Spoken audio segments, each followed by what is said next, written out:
I think all parents can relate with the fact that it's a little daunting when you're first putting your kids in school, because there's so many options and so many questions, and you really don't know up from down.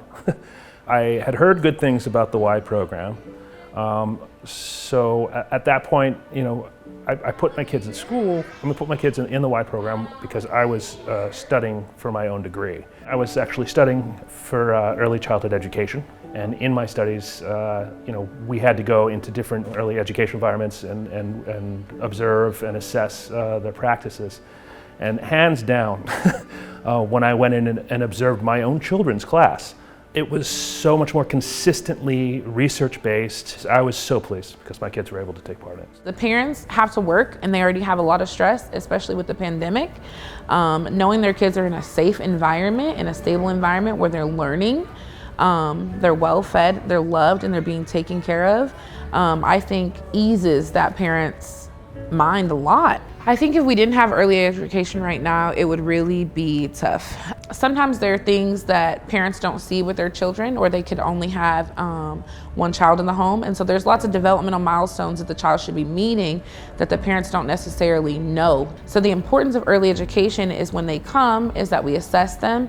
We make sure that they are where they are for their age. If the child is not able to meet the goals, then we try and figure out what's the next step. Everything that we do here is about preparing them to be successful in kindergarten. You get a kid who's just going into kindergarten for the first time, and one that's been in preschool prior to that, in a decent preschool.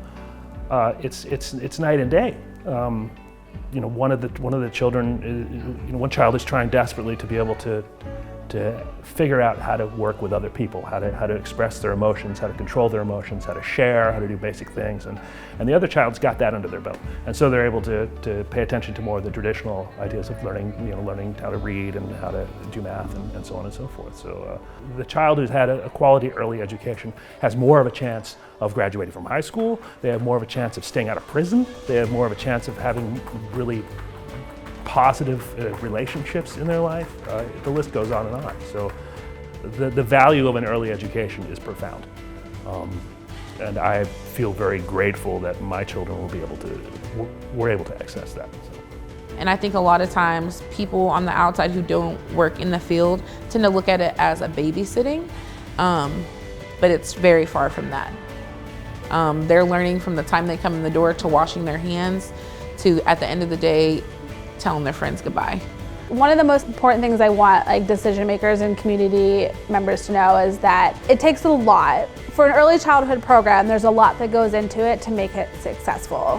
One of those being the teachers that we have available to us to hire to be able to lead the programs that we have. But really, it's about the resources that we can access to allow our teachers to be successful in working with kids. Because there's not one proven way that works for every child. It's really looking at 18 kids in a classroom and 18 different needs and ways that we have to address them. It's really the most you can ask for, is to have your child be engaged with their learning. They're still passionate about learning. They've got that spark, and it started with the Y.